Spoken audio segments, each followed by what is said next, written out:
tao.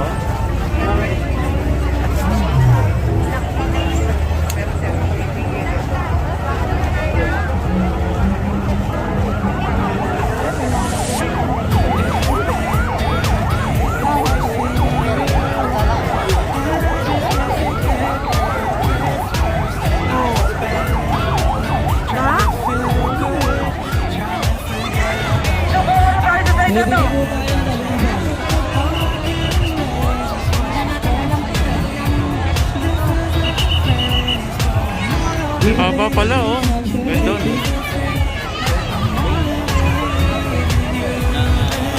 Ganda.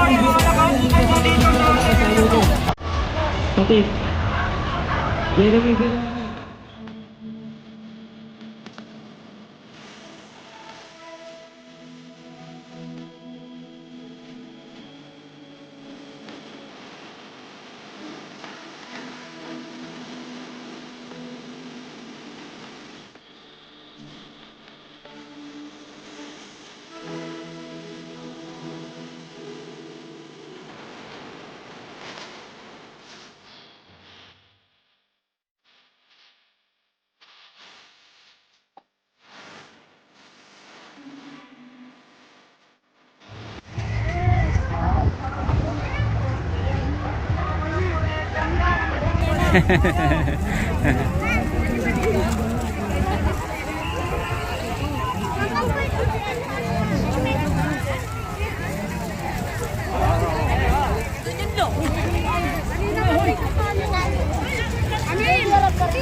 Ayan sila.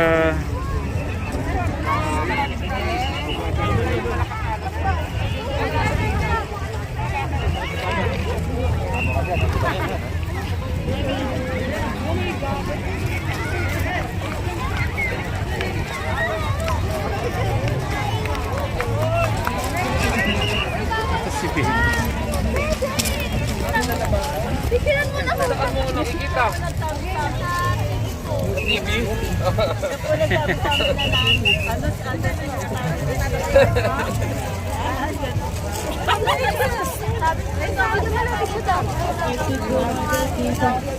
Oh, yan. Bali, starting next week, everyday na dito na kami. Di ba, brother? Tuwing Monday, meron na tayo official, officer on duty. Tuesday ako. Oo, duty tayo. Yan. Sige, nasaan camera mo? Nasaan camera mo? Tara, camera niya. Picture, Tara, picture. Ikot muna natin. Ikot natin konti. Sige, para nasa likod ang view natin. Yan, oh. Ayan. Sige, picture tayo. Ano natin sila. Sige.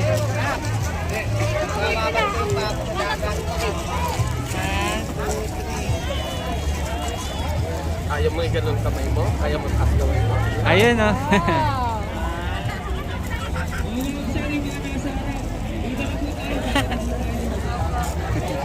May maniniwala sa mga paninira ha? Basta ang paniwalaan nyo nakikita lang natin, di ba?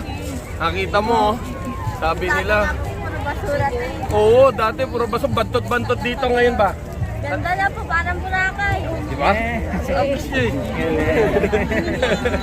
Sige, enjoy kayo ha. Enjoy kayo ha.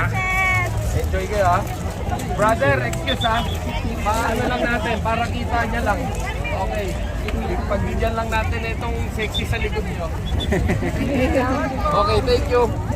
Enjoy lang po kayo. Thank you po. Sige po.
October 29 hanggang November 3 ay sarado po ang ating Dolomite Beach dahil alam naman natin na sarado yung mga sementeryo.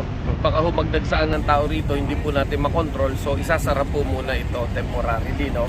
And kino-consider din po ng mga stakeholders po dito sa Manila Bay Dolomite Beach na pansamantalang isasara ito every weekend, no? So Friday, Saturday, Sunday ho, no? Kino-consider po 'yon. And kino-consider din po na totally isara din po siya to give way to the phase 2 development, no? So yung tong mga bagay na to ay pinag-uusapan po and everything is work in progress. Pag-uusapan pa ito and at the same time lahat po ng inilalabas pong ruling and guidelines are based on the alert level ng IATF. So po, kasi kailangan po na masiguro naman natin ang kaligtasan ng ating mga kababayan bago po natin ilabas ang anumang ruling o mga restrictions. But again, we will be lenient to the people. Yung tinatawag na reasonable restrictions ay yun lang ang i-implement natin. Okay? Okay. Thank you. Salamat po. Ayan po.